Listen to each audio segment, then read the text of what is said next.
mama anakuja, anakimbia anavalisha watoto nguo vizuri, kwa sababu watoto wako huko kwa corridor, nyumba ni clean. Sasa wanaingia kwa mamia, akikuja mkiongea ndio mtaona. Anawavalisha saa ile umeingia. Do you have time with your children? Uongee na wao, hata wakuelezee ni shida gani wanapitia. Uwe na muda na watoto wako na kukaa nawe. Ndio kazi yenye tunafanya ni nzuri. Hata hizi vitu tunatafuta tunapeleka wapi? Tunatafutia nani? Tunafanya biashara ndio. Tunafanya kazi tupate pesa. Lakini hizi pesa tunapeleka wapi? Tunatafutia nani? Wacha kuweka mali yako na pesa zako na kazi yako mbele ya watoto wako. Tulee watoto wetu vizuri na tuwafundishe vizuri. Kuna wengine ambao wanakaa na watoto ambao sio wao. Mara nyingi mimi nakaa na watoto ambao sio wangu. Nakaa na mtoto, ninapewa mtoto mdogo, ninamlea, mwenye nilikuwa nakaa na yeye alienda form 1, sasa niko na katoto kingine kadogo kako grade 3. Yule mtoto unapoamua kukaa na yeye, kaa na yeye kama wako. Na umpende vile unavyopenda mtoto wako. Ikiwa ni wakati amechoka, achoke na halali apumzike kwa sababu ni mtoto mdogo. Na ikiwa ni kudiscipline, you have to discipline him or her. Wacha kusema huyu ni mtoto wa mwenyewe, siwezi kumchapa. Mimi nakaa na mtoto, tunakaa na yeye vizuri, namwambia fanya hivi na fanya hivi, akifanya makosa, ebi boko buna chinza chiro. Lazima udiscipline yule mtoto. Kama umepewa huyu mtoto wa grade 3 na labda utakaa na yeye mpaka afike form 4, ni nani anatakiwa kutrain huyu mtoto? Ni wewe ule mwenye unakaa na yeye. Kwa sababu huyu mtoto ni mdogo sana. Aka katoto niko nako, she is only 9 years old. And she's an orphan. Sasa ameanza kuishi na mimi mwaka huu. Huyo mtoto akiwa ajui hiki na kile, mwenye atakuwa na makosa ni mimi. Kwa sababu mimi ndio sijamfundisha. Kwa hivyo tunapokaa na watoto ambao sio wetu, tuwafundishe na tuwapende, and we have to train them vile tunavyofundisha watoto wetu.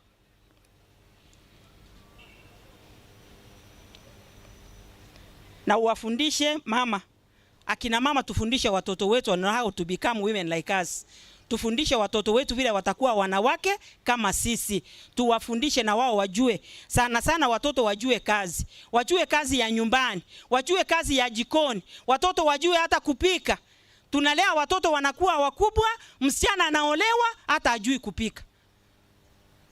Makosa ni ya nani?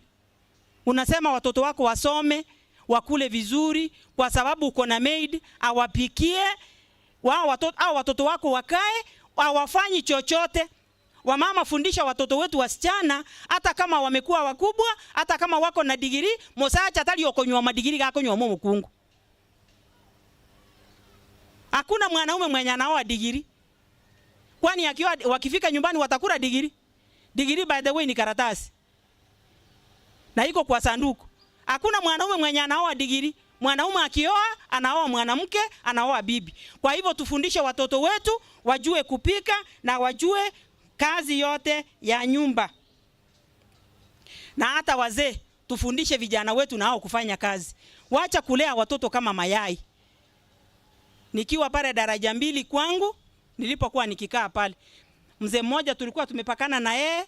Nimeambia mtoto wangu ambaye alikuwa class 8 by that time, nikamwambia apasue kuni. Huyo mzee akaja na vijana wake 3, akasimama kwa fence. Anaangalia vile ule mtoto wangu anapasua kuni. Nikamuuliza, jirani ni nini? Ati ninaambia watoto wangu waangalie vile mtoto wako anapasua kuni na wao wajui kupasua kuni. Nikamwambia makosa ni yako. Ulikuwa unawaambia wapasue kuni, ati hapana. Alilea watoto kama mayai. Wacha kulea watoto kama mayai. Be a good example to your children. Kwa sababu ya muda tunaenda haraka haraka na hii topic ni refu hata hatutamaliza leo. Be a good example to your children. Kuwa mfano mwema kwa watoto wako. Unapoambia watoto wasitusi watu, be a good example to your children. Unapoambia watoto wako wakuje nyumbani mapema, kuwa mfano mwema kwa watoto wako. Wewe ndio unakuja nyumbani mapema. Tunalea watoto wetu mpaka tunalea na wachukuu. Grandmothers na sisi tulee wachukuu. Wanawake wameolewa kwa boma zetu, wenye wanafanya vitu zingine ambazo hata uelewi ni nini. Nikiwa pale daraja 2 tulikuwa na mwanamke mmoja alikuwa na watoto 2. Mume wake akimpatia pesa anunue chakula watoto wakule saa 7, anaenda ananunua ile sijui ile kitu inaitwa aje. Inaitwa ni ile kitu wanaweka kwa maji inakaa kama soda ni hiyo yenye mmesema hiyo. Hiyo sasa ndio ananunua because ni rahisi, anaweka hiyo kitu, anapea watoto hiyo na mkate. Every lunch abana bagaswa gotonichinda. Nikamuuliza ni nini? Ati naona hiyo ndio rahisi. Rahisi pi ngae. Yaani una muda wa kupikia wale wanawake ambao ni wachanga wako miongoni mwetu. Jua kufundisha, jua kupikia watoto wako. Pikia watoto wako hata kama ni ndizi ama ni viazi ama ni nini. Waacha kupea ebintu mbire biri bako ye kabinge ebyanda. Ngakibigorogo. Kimwata ya bireke. Hiyo kitu niliambia mchukuu wangu. Niko na mchukuu wangu ambaye anaelekea 5 years old, anaitwa Ezron Manduku. Huyo mtoto wangu nilimwambia akipika, mama yake akipika, nikamwambia baba, hiyo ni minyo, usikule. Sasa akiona anakimbia ananiambia, baba na leo ameweka ile minyo yenye ulinikataza. Anamwambia isitakula. Wacha niende kwa baba, tukule marabuoni, tukule na uji na muongo. Nyanya, penda wajukuu wenu. Kaa na watukuu wako na uwale. Wanawake wanapoletwa kwa boma wenye hata wana sa kiage konege kale ne jisimi. Ekebana moko liyaje jisimi geta anakotoka kama timo keningi. Yaani mwanamke ako na simu day in day out. Kuanzia asubuhi saa zingine anani ati hao wenye wamesoma wako na degree. Hao wa degree ndio wameroa na simu zaidi ya hao wengine. Yaani googling and skira saa ni simu ki. They don't have time with their children. Naambia mchukuu wangu enda ukae na mama yako. Aliniambia nyanya, hawanipendi. Nikamuuliza kwa nini? Wanaangalia simu saa yote hawanipendi. Moka muronda imaba lero ninje nguruga. Enda banoruge baba. Anaenda kwa jikoni, pale jikoni ako na simu. Nimoboli eta huwa mache imi. Ako na simu mpaka pale jikoni. Kuni na orokorwa ipaka ruwa ikaoko gorono ikaranzete. Ndi yako cha koruga. There is time and season for everything. Wakati wa kufanya kazi, wakati wa kupika, wakati wa kushughulikia familia yako, tushughulikie familia zetu. Don't leave children, don't send them out. Kaa na watoto wako vile tunavyosoma katika kitabu cha Adventist Home. Inasema tusifukuze watoto wetu. Tuwe na muda na watoto. Hata na kila mtu, hata pastor. Pastor na wewe uwe na muda na watoto wako. Pastor sometimes unapata ako na committee, ako na nini, hana muda na watoto wake. Tell them the badness of something. Waambie ubaya wa kitu fulani. Wajue ni nini itatokea wakifanya hivi. Tunaambia watoto wetu wasichana usikae na vijana. Na unajua wakianza starting from playgroup mpaka PP1 mpaka primary mpaka sometimes mpaka wafike high school wanakuwa kwa mixed schools. Sasa unapomwambia msikue na vijana, you have to tell her why. Tell her sometimes when you come home late you might be raped. Mwambie ni nini. Na hawa watoto tukikaa na wao waambie ni kwa nini hawana baba. Why hawana baba, lakini kila mtu ako na baba. Mwenye hana baba hajazaliwa. Kwa sababu kama hana baba hangezaliwa. Kila mtu mwenye amezaliwa ako na baba. Muambie huyu baba yake ako wapi? Alienda wapi? Muliwachana, alikufa? Umwambie. Na watoto walikuwa wanakuja kwangu, ananiambia nyanya, huko kwetu hakuna baba. Kwa kina Shali kuna baba, kwa kina dadi, na hapa kwetu hakuna baba. Kwa nini kwetu hakuna baba? Nikamwambia, enda uulize mamia akwambie ni kwa nini. Ananiambia nikiuliza mamia ananichapa. Ambia watoto wako kwa nini amukai na baba yake. Kama ako hai, waambie ako hai. Kama alikufa, waambie alikufa. You tell them about their body changes. Watoto wanapoendelea kukua, mili yao inaenda ikibadilika. Watoto wasichana vile vile na vijana wakigrow, their bodies do change. Vile mili inaendelea kubadilika, uwaelezee. Ukiwaelezea mapema, wakija kufikia ile wakati, and especially wa teenage, ushawaelezea hawatakuwa affected sana. Hivyo tuelezee watoto wetu about their body changes. Wajue wakijua. Abana na bakongu, watoto wetu wanaweza wakapretend to be what they are not. katika familia wanakudanganya kabisa. Katika familia moja palikuwa na mtoto msichana ambaye alikuwa wa high school. Huyu msichana kama mama yake alikuwa ametoka, naye akatoka akaambia babake anaenda kwa kina Emily. Sasa amevalia vizuri, skirt vizuri, akatoa skirt ya black na blouse na sweater, anaenda kwa kina Emily. Akaenda saa 2 saa 3 huyu mtoto hayuko. Mama yake amekuja. Sasa wazazi wakapigia mama ya Emily simu, wakamuuliza, mtoto wetu alikuja hapo akatuambia anakuja kusalimia Emily. Akawaambia huyo mtoto wenu hayuko hapa na Emily pia hayuko. Wakangoja, watoto hawako. Sasa wakashindwa watoto walienda wapi. Wale watoto ambao wako underage wakipatikana wakimisbehave hapa town wanawekwa cell. Huyo mzee akasema sasa tumetafuta kila mahali, wacha tuende hapo kwa cell. Alipoingia pale akapata yule mtoto wake yako pale, but she was half naked. Hakuwa amevalia ile skirt ya black yenye alitoka nayo nyumbani. Watoto wetu ni wakora, wanaweza wakatudanganya. Kwa hivyo tujue jinsi ya kuwahandle. Answer their questions. Wale watoto ambao ni wachanga kiasi wanauliza maswali mengi. Hata haka katoto nakaa nako kako grade 3 ananiuliza maswali, nyanya mbona hii ikawa hivi na ile ikawa vile. Sasa tunaendelea kuongea na unamjibu yale maswali ambayo anakuuliza. Usije ukaongea ubaya wa mzee mbele ya watoto. Hili linafanywa na akina mama. Sio rahisi mzee kuongea ubaya wa mama, lakini wa mama tunaongea. Munaongea, unagombana, mzee mlikosana na yeye ameenda, bado unaendelea kugombana na hewa na huyu mzee hayuko, unasema vile huyu mzee amekusumbua, na watoto wanaendelea kusikiza vile unavyoongea. Tunavyosoma katika Proverbs 17 verse 22 inasema, moyo ambao uko na furaha unaponyesha kama vile dawa.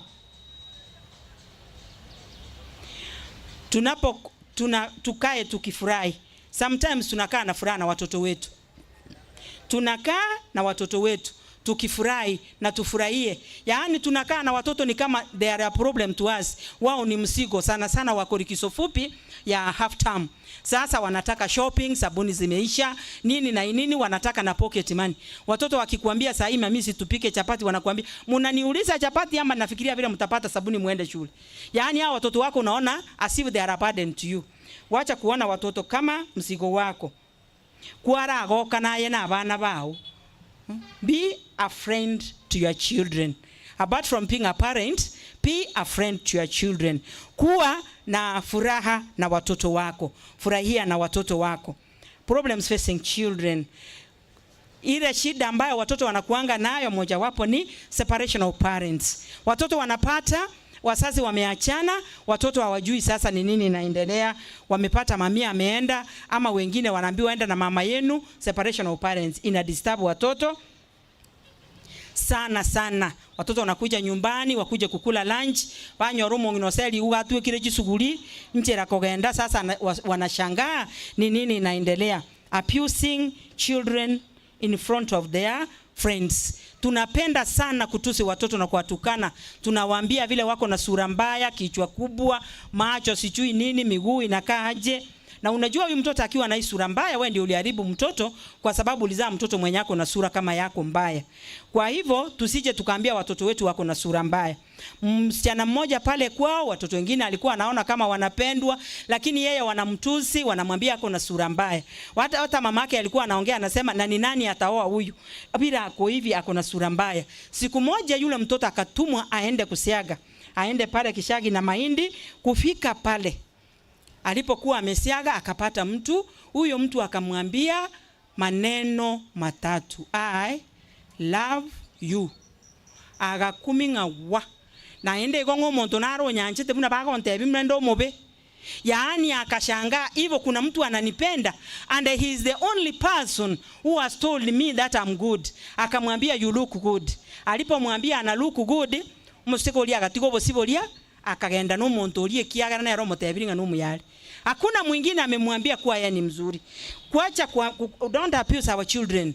Wacha kutusi watoto wetu. Unawatukana moso mpaka unataka kudiscipline mtoto hata kama ni mdogo. Wacha kuchapa mtoto in front ya watoto wale wengine ambao wanasoma na wao. Wanapofika pale shuleni, wanamcheka, wanamchekelea, wanamtusi mpaka anaonekana mjinga kabisa. Kwa hivyo don't abuse your children in front of their friends. Na penda watoto wako vile walivyo.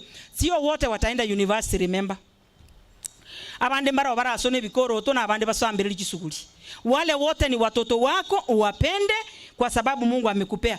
My sister ako na watoto ambao wamesoma, lakini mmoja mbachi bai wane na vitabu buya.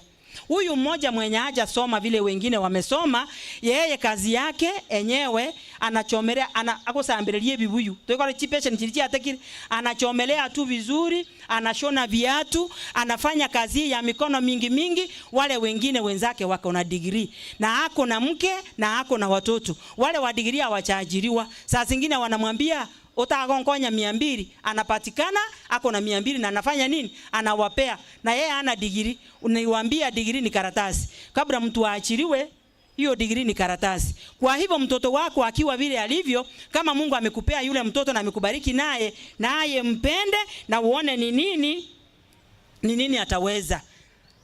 Kuna wazazi ambao wanakataza watoto wao kuoa. Kwa sababu mtoto ameachiliwa, is the firstborn, ameachiliwa kona kazi, akipata kazi kwa motebibono tulikura nyoma. Ugotakura asomi abana ba minaba. Na abana abunoro tongo gochimagagaga. Umemsomesha mpu mmoja, unataka asomesha wengine, siblings ambao ni wengi. Kama ni msichana anataka kuoleka, unakataa, unasema hapana. Huyu mtoto wangu hataolewa kwa sababu akiolewa hakuna mwenye atanisomesha watoto wengine. Mtoto akifikisha umri wa kuoa, waacha aoe. Msichana akifikisha umri wa kuolewa, waacha aolewe. Na wasichana wetu waacha ina mambo ya kuringaringa ovyo hapa. Kukua nyoro monto sabire okobodi na onyandieta okosabire na namba ya simi kora ategeranga niki yako kwana. Ujana ni maua. Si hata sisi Misiratemo si tulikuwa vijana na sisi. Kuna vijana wa jana na vijana wa sahi. Na wewe utakuwa past tense one time. Ukipata mtu ambaye anataka kukuoa, wewe olewa. Utafika wakati unataka kuolewa na huyo mtu wa kukuoa yuko. There is time and season for everything. Kama umefikisha umri wa kuoa, wewe oa, na ukiwa umefikisha umri wa kuolewa, olewa, toka kwa uwanja, dusie champara. Kwa hiyo na wewe uolewe vile inavyohitajika. Kama wakati wako wa kuolewa umefika, wewe olewa, ondoa chamu barabarani. Some parents are too harsh. Wazazi wengine ni wakali kwa watoto wao. Penda watoto wako, wacha kuwa mkali wacha kuwa mkali kwa watoto wako. At the same time, wazazi wengine wanataka watoto waoe penye wanataka. Mzee anataka watoto wake waoe penye anataka. Mugaka atindie tepi. Akotebia abana ngo mugaka one tu akorobo tuleti nere muiseko ene roko nywa mango rago smile bia sana. Huyo mwenye unaona ana smile vizuri mzee, hata kuwa bibi ya kijana yako, bali atakuwa bibi yako kwa sababu wewe ndio unampenda. Hiyo smile yake hata huyu kijana wako haioni. Wewe ndio umeiona. Kwa hivyo watoto wetu waoe mtu ambaye wanapenda. Hata hivyo tuwasaidie, lakini tusiwalazimishe kuoa mtu ambaye hawapendi. Tukimlazimisha aoe yule mtu ambaye hapendi, atakaa naye mwaka moja mbili akuachie aende kuoa mwenye amependa. Kwa hivyo wazazi wote ambao wananisikiza, wacha mtoto apate muda wake, achague mke wake ama mume wake ambaye amempenda, waendelee kukaa na yeye. Wacha kulazimisha watoto kuoa mtu ambaye hawampendi. Hata na wewe ulipokuwa ukioa na kuolewa, hawakuwa ulijichagulia vile ulivyochagua. Hawajui who is a good friend to them. Some don't even get proper education. Kwa sababu wengine wamefiwa, wengine ni orphans. Kama yule mwenye niliwaambia niko naye, sasa wanashindwa, tutafanya nini? Asipopata mtu wa kumlea vizuri, huyo mtoto atahangaika. Watoto wanapoenda shuleni, give them enough pocket money. Aba nende ba sanjiri chiko enough kwa sababu. Mtoto anapotoka nyumbani akienda shuleni, mnagombana.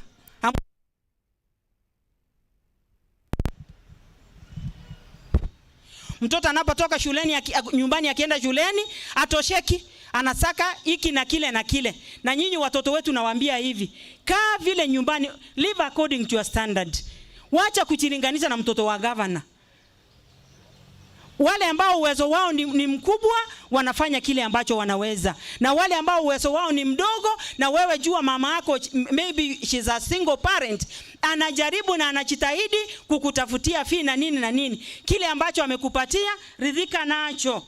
Wacha kugombanisha mama yako, unasema umechandika sana, utaki kuenda shule kwa sababu uchapatiwa kila kitu vile watoto wengine wamepatiwa.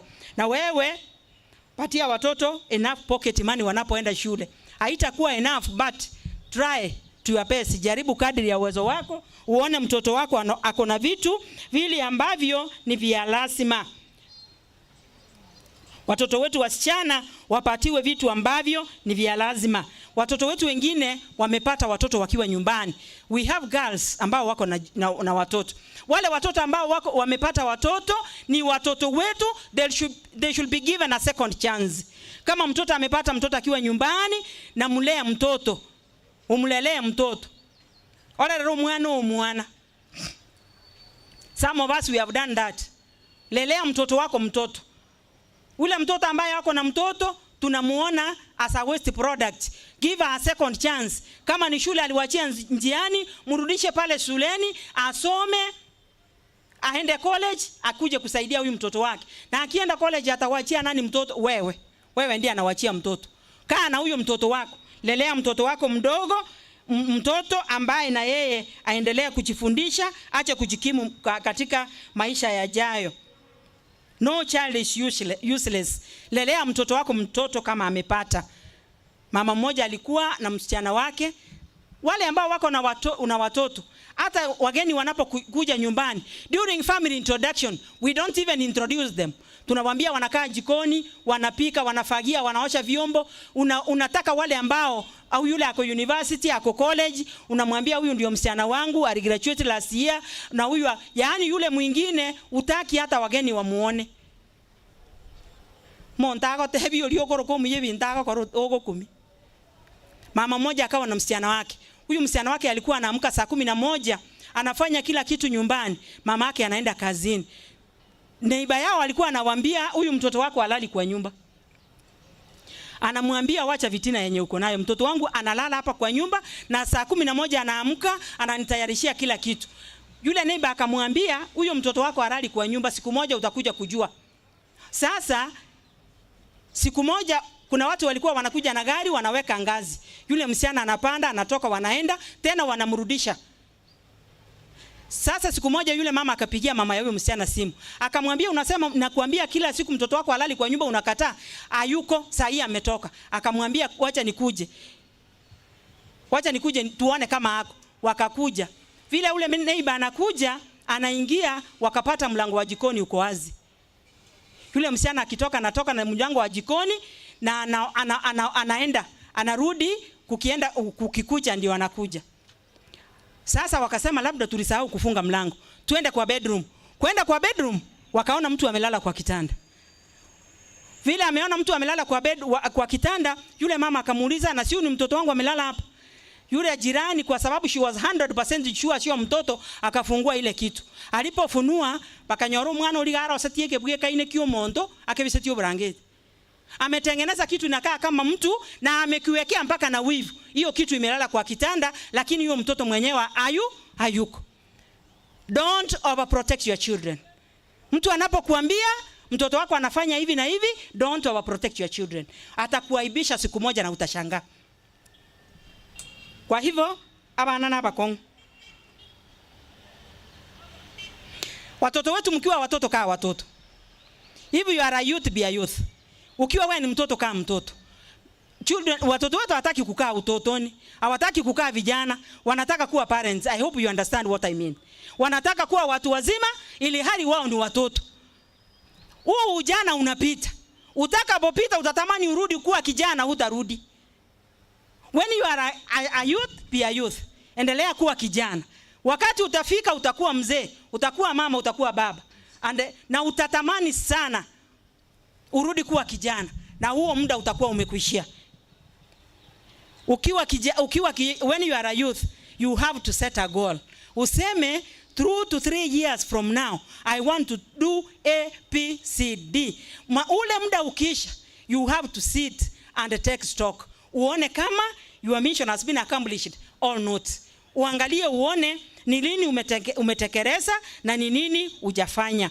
Abana na abakongo, watoto wetu wengine, some of our children have brought shame to our families. Wengine wameacha shule, wanakunywa pombe, wanafanya mambo mengi magumu, mpaka tunastuka, tunaaibika, tunashangaa.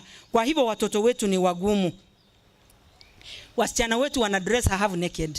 Yaani watoto wasichana wanavaa mpaka unashindwa, hata haka kadogo siaweke hata na haka chini tu atembee. Nashindwa zile nguo ikifunika mwili wote. Sijui wanasikia uchungu wapi. Mpaka siku moja nilikuwa nauliza vijana, nyinyi ndio mnawaambia wavae hivi ndio muwapende? Vijana wakasema hapana, sisi hatuwaambii wavae hivi. Wasichana wetu na nyinyi valieni vizuri jamani. Wacha kuwa half naked. Unajua yale macho ya wanaume hayana pasia. Unatembea ukiwa uji, umesumbua watu the whole day, na wewe unakuja unakaa kanisani, unaanza kuimba, unaanza kufanya chochote. Msichana mmoja akawa raped. Ndipo akaenda akastaki yule mwenye alimkosea kotini. Alipomstaki yule kijana akasema I did what he is saying. Lakini kitu unataka umwambie judge, mwambie avae ile nguo yenye alikuwa amevaa on that day. Next time avae ile nguo yenye alikuwa amevaa. Kwa hivyo na sisi watoto tuvalie vizuri, tuvae vizuri, hata tusije tukawa watu ambao tunalazimisha watu wengine kutenda dhambi. Watoto wetu wengine wameacha shule, wengine wanakunywa pombe, wengine wameacha hata kazi, mpaka wametuletea aibu. Tunaposoma Yeremia 13 verse 20, Mungu anataka tupeleke watoto hao wenye ametupa, tuwalinde, tuwatunze hadi tuwafikishe mbinguni. Kuna siku utakuja kuulizwa wale watoto, huyo mtoto kwa bahati mbaya ni mdogo, unakaa na yeye, wewe ndio utaleta mawazo yako yafike kwa mtoto. Mtoto hata pandisha mawazo yako mpaka afike kwako. Wewe ndio utakaa kama mtoto. Nikikaa na kachukuu kangu, kalikuwa kadogo, lakini sasa ni msichana mkubwa ako college. Alikuwa tunamwambia, ananiuliza, nyanya tunacheza na nani? Namwambia ni mimi. Ananiambia simama basi nikufunge kamba, ananifunga kamba kwa mguu, anaenda ingine anafunga huko kwa mti, analuka vile mnaona wanaruka, anasongesha inaenda juu. Onte bibabe game ya ndosiri. Tojia sayende, naenda tunacheza gani? How do they call it? Hide and seek. Sasa ananiambia naenda nichifiche, alafu ukuje unitafute. Anaenda anachificha korunaga tena ngolio lioko korona rosire. Naenda namwambia nimekuona, wewe kuja. Alafu ananiambia nyanya na wewe simama uende uji. Ndingoja koimoka korwalia senda ile nse na rosire. Kaanje ngende nyebise. Unapokaa na mtoto wako, utarudisha mawazo yako yafikie kwa mtoto, lakini hutapadisha yake. Kerole no mwana na ayo kolente birangara lipia obibe bio mwana. Kwa hivyo tunapoendelea kulea watoto wetu, tusaidie watoto wetu. Tuendelee kulea watoto wetu na tuwasaidie na wao wanapoendelea kukua, kwa sababu na wao watakuwa wazee, they will be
the sheer blood relationship. Kwa hivyo watoto wako wajue watoto wa sister yako, wajue watoto wa ndugu yako. Kama sivyo utapata mtoto wako ameoa mtoto wa brother yako, na sasa hiyo wamezaa, sijui tutaanzia wapi.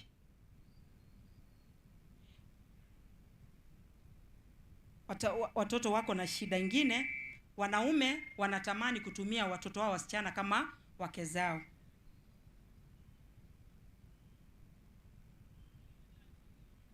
Mungu ametupatia watoto wetu tuwalee hadi tuwafikishe mbinguni. Hivyo tunapoendelea kulea watoto, tusifungie watoto kama kuku. Tuwaache, we have to train them, tuambie hii inafanyika hivi na vile, na tuwaachilie na wao wachague. Wacha kufungia watoto kwa nyumba, tuwaache watoke nje na wao they should know how to cope and they should know how to contact one another. Tuachie watoto na wao watembee. We have to train them well. Tukimalisha kuwa train, tuwaachilie waende. Tuko na watoto wengine ambao ni wakubwa, ambao tunaita na wake wa vijana wetu, pakaba murabaito, na wao ni watoto wetu. Tuwapende na tuwakubali chinzi walivyo. Sio wote watafanya harusi. Wengine watakuja vile watakuja. Wengine watakuja wa dini nyingine. Mwingine atakuja mwenye hata ajui kupika. Wale ambao ni wamama, akina Alice na wengine, they understand that. Mwingine atakuja mwenye hata ajui kupika. Hiyo ni jukumu yako kumfundisha na ajue kupika. My last born brother married, alipooa mama ya huyo msichana akatuambia huyo atawasumbua kwa sababu ajui nini, ajui kupika. Alisoma tu akaenda high school, akaenda college, sasa ajui chochote. Mamia akamwambia, sasa muda wako wa kumfundisha ulipita, sasa ni wangu niachie.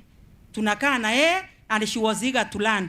Na nyinyi wamama mnapokaa na watoto, wacha kuacha mtoto anakuwa mkubwa, ajui hata kupika, ajui hata kufanya chochote, ajui kufua, ajui kutengeneza nyumba. Kwa sababu uko na pesa zinafanya kila kitu, mtoto wako anakaa mjinga. Wale watoto ambao tunakaa na wao, hata akiwa ni maid yako, na yeye mpende, kwa ule muda mnakaa na yeye, wewe ndio mama yake. Kwa hivyo watoto wetu, hata kama ni wake za vijana wetu, na wao tuwapende na tuwaonyeshe upendo. Wataolewa wale ambao sio wa dini yetu, hatutawafukuza. Kijanangu mdogo akaleta mwanamke ambao sio wa kabila letu. Kwao pale Ukambani hakuna chakula mingi kama iko hapa kwetu. Siku moja nikakuja kwa nyumba, nikapata amepika mchele iko hapo kwa sufuria, amepika chapati mfuko mmoja, marawe iko hapo, naende galegete sufuria ruge. Nikamuuliza, baba nini unafanya? Mami, si nimepika mchele, nikapika na chapati. Yaani akiona ile chakula ni mingi, anataka kupika yote. Na hii sasa umeweka hapa, hii ni maji ya ugali, mimi naona jioni unapenda kula ugali. Kamwambia leo sipendi kula ugali, nipe hiyo maji nioge. Ukipata amefanya hivyo, mama wacha kuanza kupiga nduru. Nikamwambia sasa leta hiyo maragwe na hiyo mchele kidogo na chapati tukule saa hii hapa tulale. Asubuhi tukakula ile chapati tena na chai, tukaenda kanisani. Tukirudi kutoka kanisani lunch, tena ile chakula bado ilikuwa, tukakula. Sasa baadaye nikaacha kumwambia, hii chakula ukipika, unapika ile tunakula, tunamaliza. Tali wocha akagokuranga na akone kieko mwana yankolera. Omwana kanyole ndagere nyingi takoro soba kwenye tai. Kwa hivyo sasa na sisi wamama tuvumilie wale watoto wetu ambao wameletwa katika familia zetu. Wataletwa ambao sio wa dini yetu. Pako Muislamu ngochara akeke uniate abo wakibaru. Hakuna kitu utafanya ni kupenda yule msichana ambaye ameolewa kwako, na you have to show her love. Ukimpenda, umuonyeshe upendo, atakapoona ule upendo wa Yesu kutoka kwako, na yeye atampenda Yesu kama vile Naomi alivyokuwa anafanya, mpaka Rutu akamwambia, utakapoenda nami nitaenda, pale ambapo utakufa na kuzikwa na mimi nitazikwa pale. Kitu ambacho kinafurahisha zaidi ni kwamba na Mungu wako atakuwa nani? Atakuwa Mungu wangu. Unajua watu wa Moab walikuwa ni watu wa mataifa, hawajui Mungu. Huyu mama Naomi alifanya kazi nzuri, na hata ya kufundisha mke wa kijana yake kwamba there is a God in Israel ambaye tunaabudu, ambaye anatatua shida ya kila kitu na kila situation. We have a God in heaven ambaye anatusaidia, na Mungu wa mbinguni awabariki. Baba na Mungu wetu, tunakushukuru na kukuambia ni asante kwa sababu ya huu muda ambao umetupatia tukaongea neno lako. Tusaidie Mungu, umetubariki na kipawa cha watoto, tulee hawa watoto wetu, tuwapende na hadi tuwafikishe mbinguni. Programu inayofuata nimeikabidhi mkononi mwako. Mapenzi yako yapendeke, utumie mnenaji jinsi upendavyo. Ndilo ombi letu kupitia kwa jina la Yesu aliye Bwana na mwombezi wetu. Amen.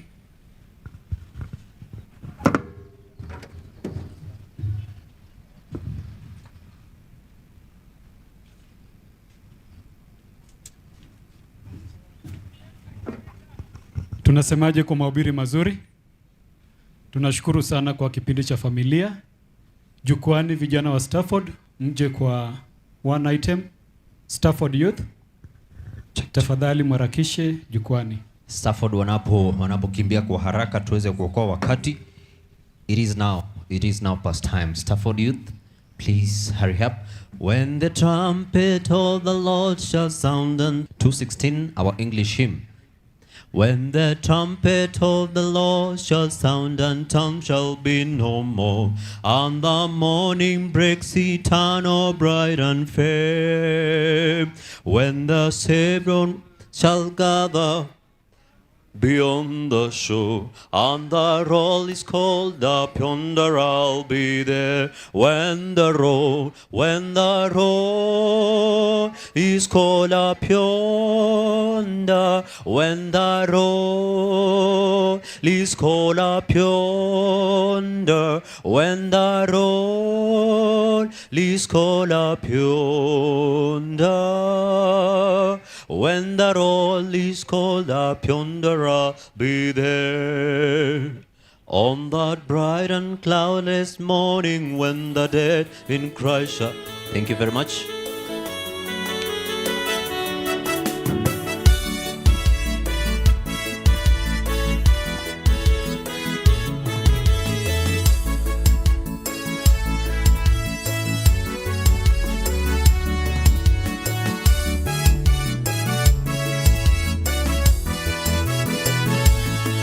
Nipe ujasiri Bwana, niweze kusimama tena, japo mawimbi yanavuma, kwako nitatia nanga. Nipe ujasiri Bwana, niweze kusimama tena, japo mawimbi yanavuma, kwako nitatia nanga. Uiongoze njia yangu, nifike salama, mwanga wangu, takusifu daima. Uiongoze njia yangu, nifike salama, wewe ndiwe mwanga wangu, takusifu daima.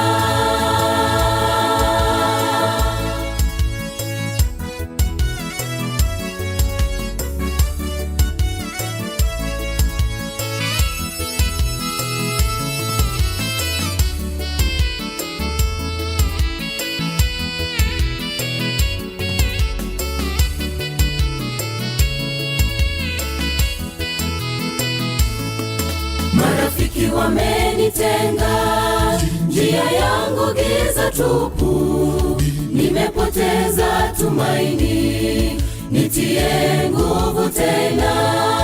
Marafiki wamenitenga, njia yangu giza tupu, nimepoteza tumaini, nitie nguvu tena. Uiongoze njia yangu, nifike salama, wewe ndiwe mwanga wangu, takusifu daima. Uiongoze njia yangu, nifike salama, wewe ndiwe mwanga wangu, takusifu daima.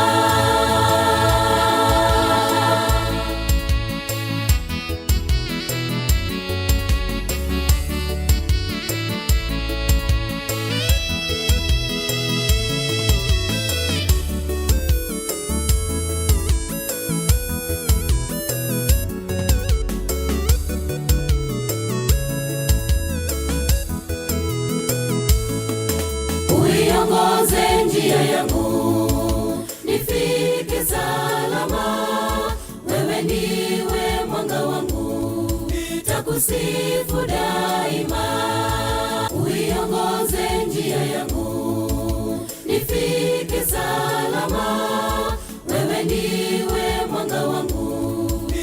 nitakusifu daima. Uiongoze njia yangu, nifike salama.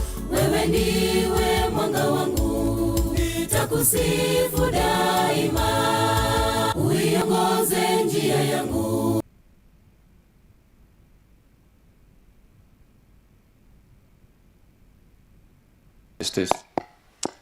Bwana ni mwema. Siku zote. Siku zote. Bwana ni mwema. Well, good afternoon, everyone. Habari ya jioni kila mmoja. It's lovely to see you again this beautiful afternoon. Ni furaha tena kuona jioni ya leo ambayo ni njema. When I came to Kisii, they were telling me it rains a lot here. Nilipokuja hapa Kisii nilishaambiwa kwamba hapa mvua inanyea kunyea. I don't think I've seen any rain since Saturday before. Mimi sijaona mvua tangia ile. Enjoying the beautiful weather here. Basi tunafurahia hali ya hewa, hali ya anga ambayo ni shwari. Where we come from at the moment, it's winter. Wakati mahali ambapo mimi natoka sasa hivi ni baridi. So where my wife and I live, it's quite mild. Basi mahali ambapo mimi na mke wangu tunaishi, It's not a very cold winter, but it's cooler than here. Basi si baridi sana, lakini ni baridi zaidi ya hapa. But some of my colleagues that came from Australia, some of them have snow. Rafiki zangu ambao tulikuja pamoja nao kutoka Australia, wao ni wenye kuwa na theluji. This feels like summer to them. Sasa hapa hivi inakuwa ni sawia na jua kwao. But we've been enjoying more than the weather. We've been enjoying the hospitality we've had here. Zaidi ya kufurahia hali ya anga, pia tunafurahia ukarimu wenu. So welcome to everybody. Basi kila mmoja And tunakukaribisha. I'll try Karibu. Karibu. Yes, welcome to everybody here as well. So lovely to see you. Asante, Glad you've come out. Asante maana mmeshafika. And God especially called you so that we can spend time together looking at His Word and learning from Him. Na Mungu amewaita hasa tupate kuwa na muda pamoja na tupate kuangalia neno lake na kujifunza kwake. As I always tell people, it's not my truth. Basi kila mara mimi nimeshaambia watu kwamba ukweli huu si wangu. I didn't author it, I didn't write it. Si mimi mwanzilishi wala si mimi mwandishi. I'm simply a student of the Word of God. Mimi tu ni mwanafunzi wa neno lake Mungu. And then a witness for it. Nami pia ni shahidi wa neno hili. I find too many people become authors of truth. Mimi nimepata watu wengi ambao ndio wanasema ndio waanzilishi wa kweli. But the Bible tells us there's only one author of truth. Lakini Biblia inatuambia mwanzilishi wa kweli ni mmoja tu. And there's only one lawgiver. Na yeye ndiye pia mwenye kutupa sheria. So our opinions don't really mean that much. Basi maoni yetu sio ya muhimu sana. We want to find out what God's will is for us and then live according to that. Sisi tunahitaji kujua mapenzi ya Mungu ni yapi na tupate kuishi kwayo. So today we're going to look at a very interesting topic. Basi siku ya leo mada ni ya kufurahisha sana. And as a young person, when I used to go to church, I heard this preached often. Na mimi kama kijana nilipokuwa nikienda kanisani nilisikia haya mahubiri kila mara. And I understood it. Nami nilielewa. But I didn't really grasp the full significance of the teaching on this topic. Lakini mimi si mwenye kupata umuhimu wa mafunzo haya katika hii mada. It's not until I grew up and I became acquainted with other people's teachings on this topic. Basi ndipo nilipokuwa na kupata kujifunza na watu wengine katika hii mada. That I realized there was a bit of confusion in regards to this particular thing we're going to discuss tonight. Basi nikapata kugundua kwamba pana utata katika hii mada ambayo sisi leo tutafanya kuizungumzia. So the title for our message this afternoon is Hope for the Hopeless. Basi mada yetu siku ya leo ni kwamba tumaini kwa wasio na tumaini. Now, as we look around the world and even in our own communities, hata tunapoangalia katika ulimwengu mzima na hata katika jamii zetu, there are many people that have lost hope. Pana watu wengi ambao wameshakosa tumaini. In the past they've hoped for something better but it never came. Hapo awali walitaraji mambo mema lakini hayakutukia. And many people have just given up. Na watu wengi sasa hivi wameshakufa moyo. Well, I can't promise you a significant improvement in this world as it is at the moment. Mimi sitakupa ahadi ya kwamba katika ulimwengu utanawiri namna ulivyo. When I look at the history of man for the last 6,000 years, mimi ninapotazama historia ya binadamu miaka 6,000 tangu ulimwengu umbwe, this planet only had moments of peace, but there's been many wars. Basi sayari ilikuwa na sehemu kidogo kidogo za amani, lakini kwa wingi ni vita. Many selfish people have taken advantage of others. Watu wengi ambao ni wenye ubinafsi, wao ni wenye kuwachukulia wengine na kuwatumia namna ambavyo wanataka. And many people have enriched themselves at the expense of others. Na wengi wamepata utajiri tu kwa gharama ya wengine. But that's not what the Lord wants for us. lakini Mungu hataki hayo kwetu sisi. He's going to bring something better. Na Mungu anatumaini ya kutuletea mambo bora He's zaidi. wanted man to look after his fellow man, Ametarajia kwamba binadamu wawe ni watunzi wa binadamu wenzao, to have a sense of fairness. wapate kuwa na mambo ya usawa. But men have disappointed the Lord Lakini watu wamepata kumdhoofisha Mungu, because of our selfish hearts. maana wana mioyo ya ubinafsi. When there's plenty to go around for everybody, Wanapokuwa na vingi ili wapate kushiriki pamoja na wengine, men have hoarded riches watu wengi wamepata kujinyima na kujikuwa navyo peke yao, and impoverished other people. na vile vile wamefanya wengine wapate kuwa maskini. So the Bible talks about the blessed hope, Basi Biblia inanena kuhusu tumaini lenye baraka. and that's what we're going to talk about today. Na basi hiyo ndio mada yetu jioni ya leo. So let's just bow our heads for a word of prayer and ask God's blessing on our time together. Basi tutainamisha vichwa kwa ajili ya maombi ili tuombe Mungu apate kuwa pamoja nasi. Our Father in heaven, Baba yetu aliye mbinguni, we are encouraged by your word sisi tunapatiwa moyo kupitia kwa neno lako. that when you promise something, it happens. Wewe unapotupa ahadi hakika unatekeleza. And Father, we've learned to trust you. Baba, sisi tumeshajifunza kukuamini wewe. The Bible calls that faith. Basi Biblia inasema hiyo ndiyo imani. And the Bible tells us that faith comes by hearing, Na Biblia inatunenea kwamba imani huja kwa kusikia and hearing the word of God. na kukusikia neno lake Mungu. So today, Heavenly Father, we want to hear you speak to us. Basi siku ya leo Baba, tunapenda ya kwamba upate kunena pamoja nasi. Father, please grow our faith. Baba, tafadhali hebu kuza imani Please yetu. encourage our hearts through the Holy Spirit and your word. Hebu tupatie mioyo yenye tumaini kupitia kwa neno lako. Is our prayer in Jesus' name. Ndilo ombi letu katika jina lake Yesu. Amen. Amen. So let's go to Titus chapter 2. Basi kitabu ambacho tutafungua ni Tito, sura yake ni ya 2. So Titus, you get 1st and 2nd Thessalonians, 1st and 2nd Timothy, and then you get Titus. It's the 5 books with the T's. Basi unapotaka kitabu hiki cha Tito utaingia Wathesalonike ya kwanza na ya 2, uingie Timotheo ya kwanza ya 2, alafu uingie Tito. Hivyo ndivyo vitabu vitano ambavyo vina neno herufi T. So let's look at Titus chapter 2 and Bas- verse 13. Basi kitabu ni Tito 2, fungu ni la 13. So it says, looking for the blessed hope and the glorious appearing. Tukilitazamia tumaini lenye baraka na mafunuo ya utukufu. So we have to look to something that's to provide us hope when we're feeling hopeless. Lazima tutazame kitu ili kitupe tumaini wakati ambapo tunahisi hatuna tumaini. And the Bible calls it the blessed hope. Basi na Biblia inasema tumaini lenye baraka. So if you hope in this, you will be blessed by it. Basi ikiwa hautajua haya hautapata kubarikiwa kwayo. It will encourage your heart. Basi ni yenye kupatia moyo wako nguvu. So the blessed hope and glorious appearing of our great God. Basi baraka lenye tumaini na mafunuo ya utukufu wa Yesu Kristo. Right, I think you've read Jesus Christ already. Because I say, who is this great God?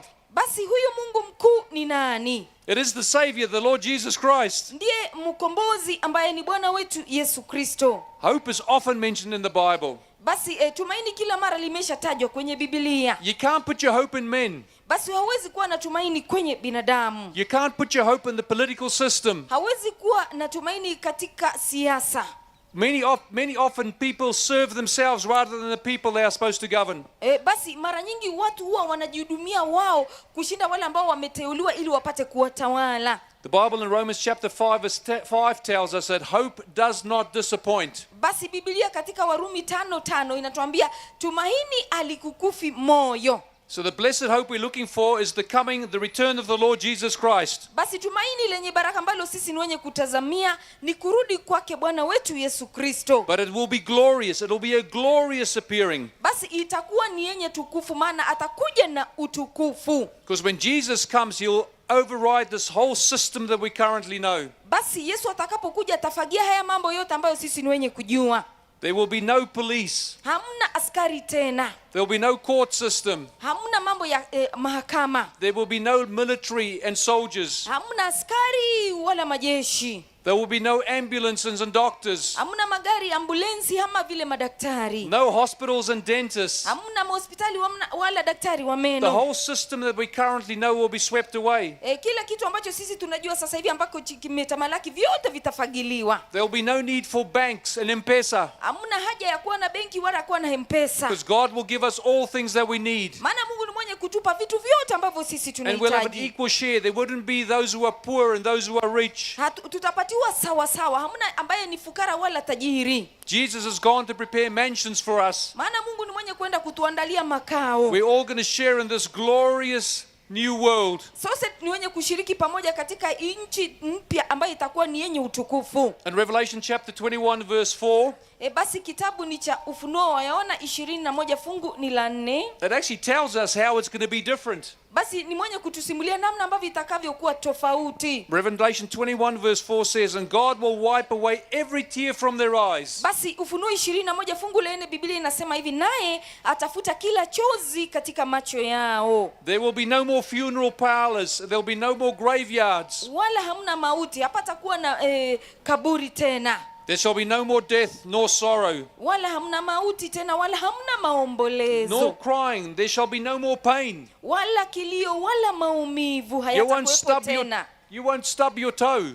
Basi pia wewe utajikwaza kwenye kidole. You won't break your arm. Wewe mkono wako utafanya kuvunjika. No one will die in accidents. Hamna mtu mwenye kufa kwa ajili ya kupata ajali. So even the clumsiness of accidents will be taken away. Hata ile matatizo ya ajali pia yataondolewa yote. So the former things will pass away, the things we know now. Basi mambo ya kale, mambo ambayo tunayafahamu sasa hivi yote yatakwisha. And that day there will be no more broken relationships. Basi huo wakati hapatakuwa na mahusiano ambayo yameshavunjika. No cancer, no malaria, Hamna saratani wala malaria. no poverty, Hamna ufukara. no saying goodbye to loved ones in death. Hamna kuaga wapendwa wako waliokufa kwa ajili walioenda kwa ajili ya kufa. A new era will be ushered in through the kingdom of Christ. Basi patakuwa na mwaka mpya na utaletwa pamoja na ufalme wake Kristo. So the power and the effects of sin will be totally eradicated. It will be gone. Basi nguvu pamoja na matokeo ya dhambi yote yataondolewa, maana yameshatolewa. So Hebrews chapter 9 verse 28 tells us, Basi kitabu ni cha waraka wa Ibrania 9 fungu ni la 28. Biblia inatuambia hivi.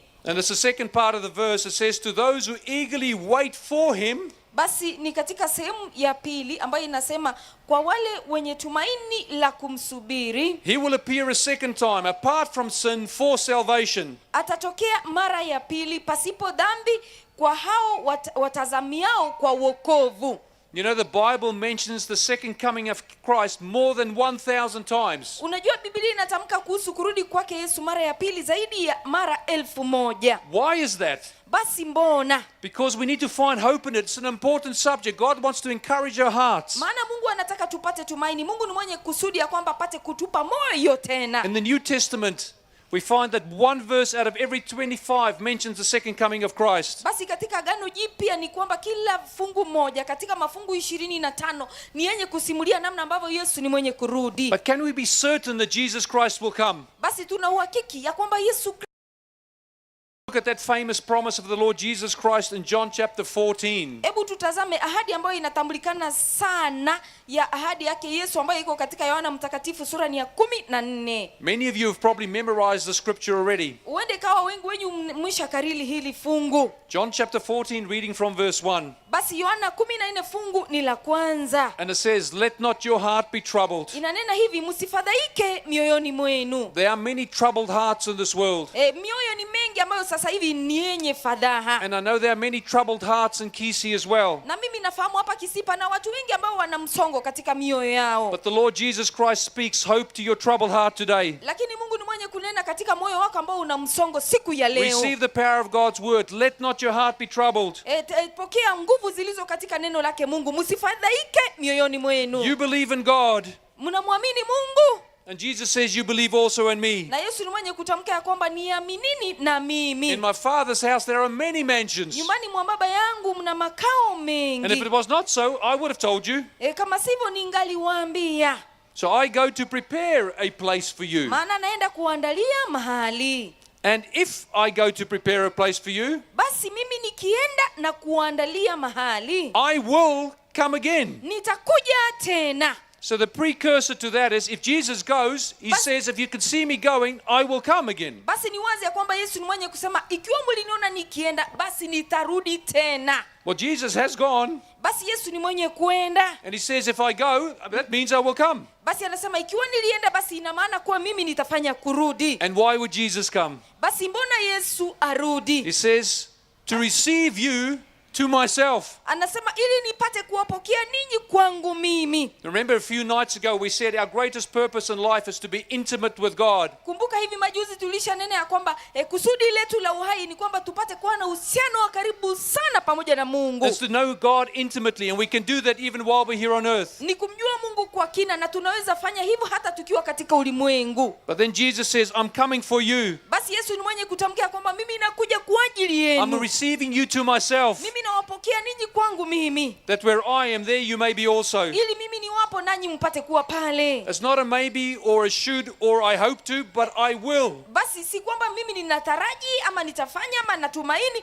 lakini ya kwamba nitafanya. So Jesus says, if you see me go, I will come again. Basi Yesu ni mwenye kusema ikiwa mmeniona nikienda basi ni wazi ya kwamba mimi nitarudi tena. And before he actually went, he told his disciples this promise. Basi kabla yeye kuondoka yeye ni mwenye kunena ahadi hii pamoja na wanafunzi wake. This was about 40 days before his ascension, just before he was about to go to the cross.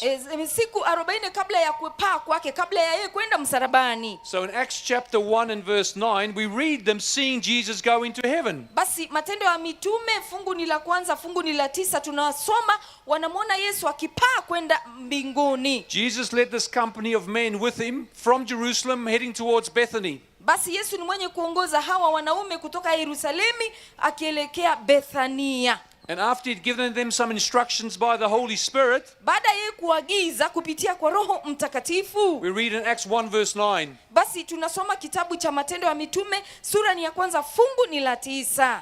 Now when he had spoken these things, akisha kusema hayo, while they watched, walipokuwa wakitazama, he was taken up and a cloud received him out of their sight. Akainuliwa, wingu likampokea kutoka machoni pao. And while they looked steadfastly walipokuwa wakikaza macho toward heaven as he went up, walipokuwa wakikaza macho kwenda mbinguni, behold, two men stood by them in white apparel, tazama watu wawili wakasimama karibu nao wenye nguo nyeupe, who also said, wakasema, Men of Galilee, why do you stand gazing up into heaven? Enyi watu wa Galilaya, mbona mmesimama mkitazama mbinguni?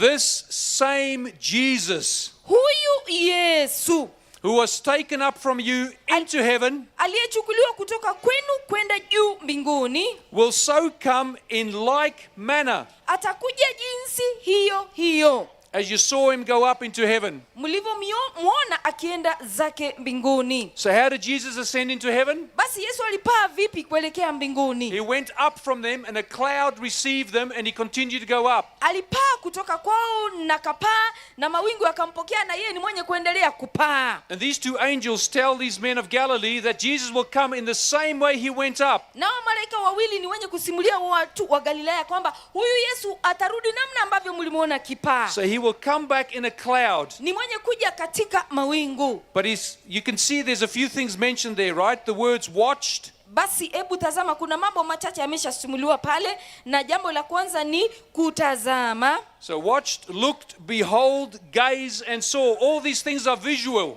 Basi hivi vitu vyote ni vya macho, ya kwamba kutazama, kuona, vyote ni vya macho. So Jesus coming back will be literal, personally. Basi Yesu anapokuja itakuwa ni wazi na tutamuona yeye binafsi. Not figuratively or spiritually. Basi si kwamba atakuja katika hali ya kiroho ama katika hali ya mafumbo. It will be literal and visual. Basi itakuwa ni wazi, tutaona na vile vile tutamhisi. But who will be with Jesus when he comes back? Will he be by himself or with some other people or other beings accompany him? Ni nani mwenye kuwa pamoja na Yesu anaporudi? Jamani, atakuwa peke yake ama patakuwa na viumbe ambao ni wenye kuwa pamoja na yeye? Let's go to Matthew 25. Basi kitabu ni cha Mathayo 25. Matthew chapter 25 verse 31. Basi Mathayo 25 fungu ni la 31. So we're told that the Son of Man will judge the nations. Basi tunaambiwa mwana wa Adamu ni mwenye kuhukumu mataifa. And then we're told when the Son of Man comes in his glory and all the holy angels with him. Basi tunaambiwa hapo atakapokuja mwana wa Adamu katika utukufu wake na malaika watakatifu wote pamoja naye. So Jesus is going to come in his glory, and that will be magnificent. He will be bright and brilliant. You wouldn't be able to ignore him. Basi Yesu atakuja na utukufu, na kweli atakuwa anang'aa na patakuwa na urembo zaidi hata utaweza kupuuza. He's going to bring all the holy angels with him, and there are billions upon billions of angels. Na ni mwenye kuleta malaika wote pamoja naye. Nakumbuka malaika ni mabilioni na mabilioni. And it says there, and he will sit on the throne of his glory. Na Biblia inasema ya kwamba ataketi katika kiti cha utukufu wake. Now when Jesus comes, who will see him? Will it be secret? Basi Yesu anapokuja nani mwenye kumtazama? Jamani, itakuwa ni jambo la siri. Let's go back one chapter to Matthew 24. Basi hebu turudi sura moja nyuma, nayo ni Mathayo 24. And let's look at verse 30. Basi fungu ambalo ni wenye kusoma ni 30. It says, then the sign of the Son of Man will appear in heaven. Ndipo itakapoonekana ishara yake mwana wa Adamu mbinguni. Well, we're not told what their sign is here, but later on we discover it's the cloud coming, because a cloud hit him. Basi hatujui ishara, hatujaambiwa, lakini ni kama kutakuwa na wingu ambalo litakuja. When he went up, this cloud hit him, and when he comes back, a cloud will hide him until he gets closer. Basi wingu lilimficha alipokuwa kipana, litamficha anapokuja hadi atakaposonga karibu. And then the glory of the Son of God will burst through from the cloud, and we'll see him and all the billions of angels coming with him. Basi utukufu wake utapasuka na tutamuona pamoja na wale mabilioni wa malaika watakaoandamana pamoja naye. And when the people on earth see the sign of the coming of the Son of Man, na watu wa ulimwengu watakapomuona mwana wa Adamu akija juu ya mawingu ya mbinguni, it says then all the tribes of the earth will mourn. Basi mataifa yote ya ulimwengu yataomboleza. Why are the tribes mourning? Basi mbona mataifa yaomboleze? Is God's people mourning with them? Basi watu wa Mungu ni wenye kuomboleza pamoja na wao. No, they've been waiting for this. This has been their blessed hope. La, wamefanya kumsubiri, maana hili ndile tumaini lenye mibaraka. This is the end of all their troubles here on planet Earth. Huu ndio mwisho wa matatizo yao katika sayari ulimwengu. But all those tribes, all those people who have not accepted the Lord Jesus Christ are not ready for him. Lakini hao watu wote na makabila ambao hawajajiandaa kwa ajili yake Yesu hawako karibu kumpokea. And all those who rejected the word of God and the teachings of the Lord Jesus Christ, na wote waliomkana Bwana pamoja na mafunzo yake Bwana Yesu Kristo, now realize that they had believed the lie and not accepted the truth. walipata kugundua kwamba wameshaamini uongo na hawakupokea ukweli. And here the one who they didn't believe in and didn't think would come back, Na huyu ndio sasa walikosa kumwamini na hawakutarajia kwamba ni yeye ni mwenye kurudi. these tribes will mourn because they are now fearful. They realize that they are lost. Haya makabila yataomboleza, maana wana hofu, maana wamegundua kwamba wameshapotea. And they will mourn when they see the Son of Man coming on the clouds of heaven with power and great glory. Ni wenye kuomboleza wanapomwona mwana wa Adamu akishuka kutoka mbinguni na utukufu mwingi na nguvu. So here we read that Jesus comes with clouds. Basi hapa tunasoma kwamba Yesu atakuja na mawingu. Revelation chapter 1 verse 7 tells us, Basi Ufunuo sura ni ya kwanza, fungu ni la 7, Biblia inanena hivi. the Bible says that in Revelation 1:7, behold, he's coming with clouds. Again we are told he's coming with a cloud. Basi Biblia inasema katika Ufunuo 1 sura ni ya 7, tazama yuaja na mawingu na kila jicho litamuona. And every eye will see him, Kila jicho litamuona, even those who pierced him. na hao waliomchoma. Now there will be a special resurrection for those who were crucified, because they've been dead for almost 2,000 years. Basi patakuwa na ufufuo wa kipekee kwa wale ambao walifanya kumsulubu, maana wamekufa miaka ni 2000. Because Jesus before his crucifixion said to the leaders who were to try to get rid of him and kill him, Maana Yesu kabla ya kusulubishwa kwake alipata kunena pamoja na wale ambao walikuwa tayari kumuua. you won't see me again Alinena hivi ya kwamba hamtaniona tena until you say, blessed is he who comes in the name of the Lord. hadi mtakapotamka kwamba amebarikiwa naye kuja katika jina lake Bwana. And then we're told, it says, and all the tribes of the earth will mourn. Basi tunaambiwa kwamba makabila yote ya ulimwengu They yataomboleza, will be mourning because of Jesus coming. maana wataomboleza Yesu yuaja.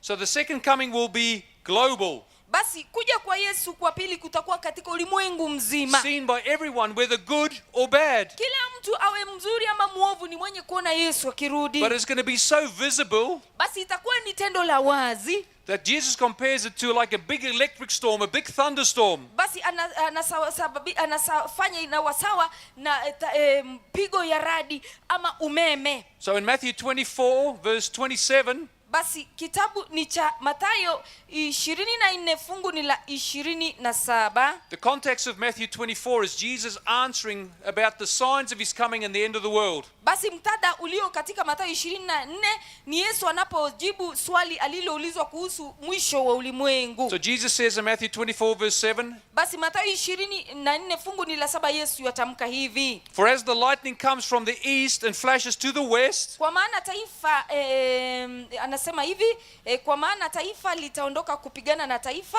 so also will the coming of the Son of Man be. namna ilivyo radi inavyokuja kutoka mashariki ndivyo kuja kwa mwana wa damu itakavyokuwa. Where we live in the summer, Basi sisi tunaishi nyakati za jua. we get amazing electric storms. Sisi tunapata miale mikali sana ya radi.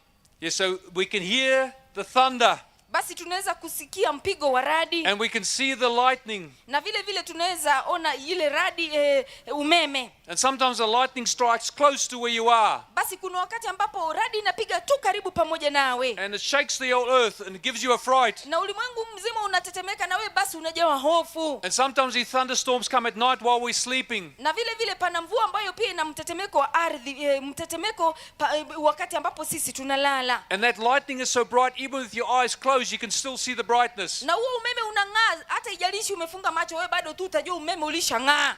And so the coming of the Lord Jesus will be like lightning flashing from the east to the west. Basi kuja kwa mwana wa Mungu itakuwa sawia na huo umeme ambao unang'aa kutoka mashariki hadi magharibi. So if we know that Jesus' coming would be visible and loud, Basi kama tunesha fahamu ya kwamba kuja kwa Yesu tutaona na itakuwa ni kwa mpigo, why is it that some people say that Jesus' second coming will occur in secret? basi mbona wengine wanasema ya kwamba Yesu atakuja kwa siri, Jesus will come and go and nobody will know. ya kwamba Yesu ni mwenye kuja na kuondoka pasipo mtu kufahamu, They say it's only that some people will disappear, so that it disappears so people go, oh, maybe Jesus came. ya kwamba watu wengine watanyakuliwa na basi tutasema ni Yesu alikuja na kuwanyakua. But what does Jesus say about his second coming? Basi Yesu yatamka nini kuhusu kuja kwake mara ya pili? John chapter 5 verse 28 and 29. Basi Yohana 5 fungu ni la 28 na 29. And we read, it says, do not marvel at this, Basi Yesu anasema hivi,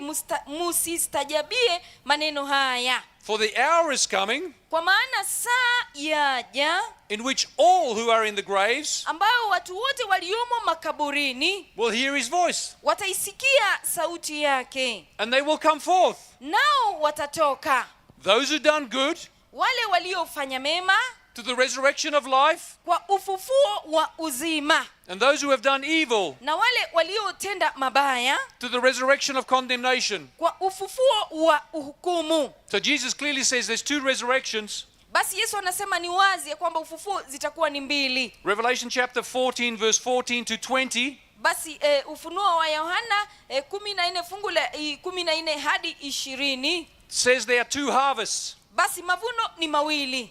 So we know there's two resurrections, those for the righteous and those for the wicked. Basi ufufuo zitakuwa mbili, ya walio haki na wasio wenye haki. And a few nights ago when we looked at Revelation chapter 20, we see they are 1,000 years apart. Basi tuliposoma Ufunuo 20 tuliona kwamba watatengana miaka ni 1000. Okay, so Jesus' second coming, will it be secret? Basi kuja kwa Yesu mara ya pili itakuwa ni jambo la siri. 1 Thessalonians chapter 4 verse 4 to 16. Basi Wathesalonike ya kwanza, So let's read verse 16. basi Wathesalonike ya kwanza sura ni ya 4 fungu ni la 4 na 16, na sisi ni wenye kusoma fungu la 16. And the Bible tells us, Na Biblia inanena hivi, Wathesalonike ya kwanza, for the Lord himself will descend from heaven. Bwana mwenyewe ni mwenye kushuka kutoka kwa mawingu. With what? Na nini? With a shout. Na msikilio, With the voice of the archangel. na sauti ya malaika mkuu. Now the Bible only knows one archangel.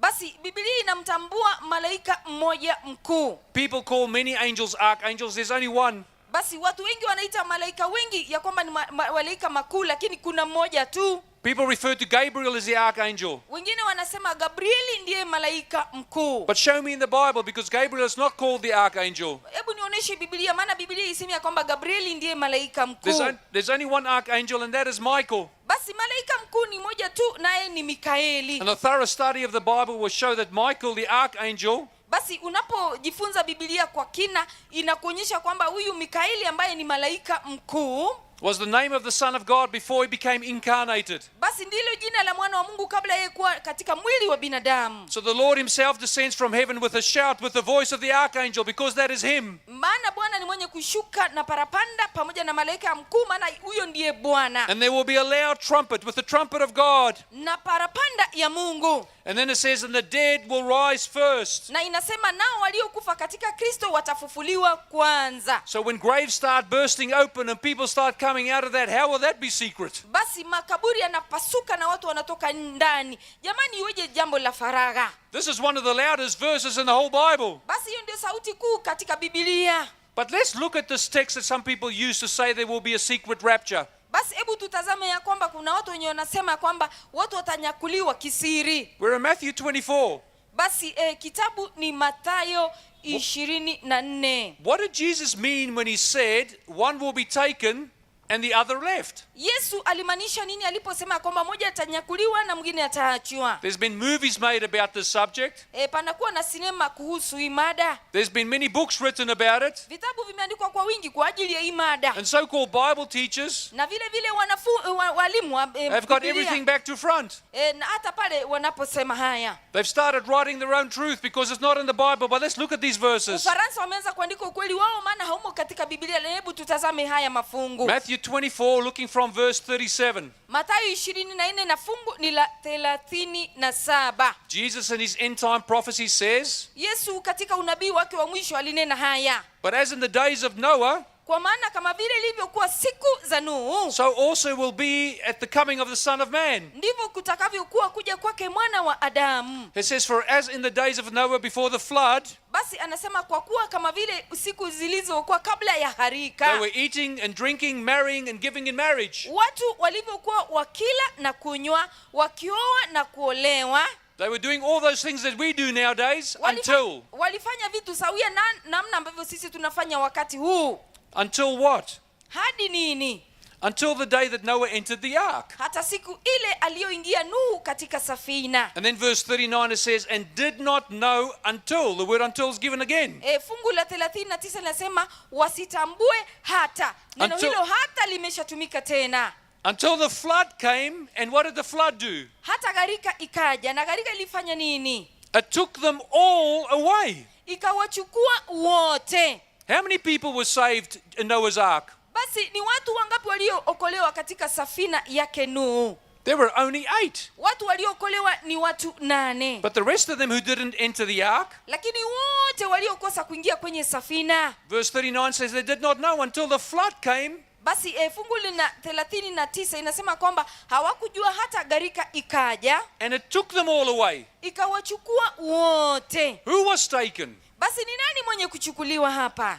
The wicked who were outside the ark. Waovu waliokuwa nje ya safina. The ones taken were the ones that were destroyed. Waliochukuliwa ni wale wenye kuangamizwa. Now if we had time, we'd go to Luke chapter 17 and say there where he says they did not know until the flood came and destroyed them all. Basi Luka 17 inasema hawakupoteza maisha hadi gharika ikafanya kuja na kuwachukua wote. Luke 17 uses the word destroy, but Matthew 24 uses the word taken away. Luka 17 inasema kuangamizwa, lakini Mathayo 24 inasema wakachukuliwa. But I'm emphasizing this point for a reason. Basi mimi ni mwenye kusisitiza The kwa ones that were sababu taken away were the ones who were destroyed. They were the unbelievers. waliochukuliwa ndio wenye kuangamizwa, maana wao ndio waliokosa kuwa waumini. Okay, so let's look at that with a little bit more detail. Hebu tuangalie hayo mambo tena kwa kina. Second half of verse 39. Basi kipengele cha pili katika aya ya 39. So also will the coming of the Son of Man be. Ndivyo kutakavyokuwa kuja kwake mwana wa Adamu. Verse 40, then 2 men will be in the field. Basi fungu la 40, wakati ule watu wawili watakuwako kondeni. One will be taken, Mmoja atwaliwa,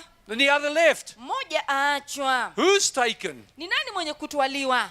The one that's destroyed. Yule ambaye ni mwenye mwenye kuangamizwa. As the flood came and took them all away and destroyed them, Namna gharika ilivyokuja kuwachukua na kuwaangamiza, so there will be two men, one will be taken or destroyed, wanaume ni wawili, mmoja atachukuliwa na kuangamizwa and the other will be left. na mwingine ni mwenye kusalia. Two men will be grinding at the mill. Basi wawili ni wenye kusaga kwenye kisiagi, One will be taken mmoja atatwaliwa and the other left. na mwingine ataachwa. This is exactly the opposite of what self-appointed teachers from the Bible are saying. Basi hiki ni kinyume cha wanafunzi ambao ni wamejichagua kwa walimu na mafunzo yao potovu. The ones that are taken, not the ones that in the secret rapture are taken to heaven. Wanaochukuliwa si wale ambao wananyakuliwa kwa faragha ili wapelekwe mbinguni. These are the wicked ones that are destroyed in the same way at Noah. They were taken and destroyed. Basi hawa ni waovu ambao watachukuliwa na kuangamizwa We need to namna ilivyokuwa nyakati za Nuhu.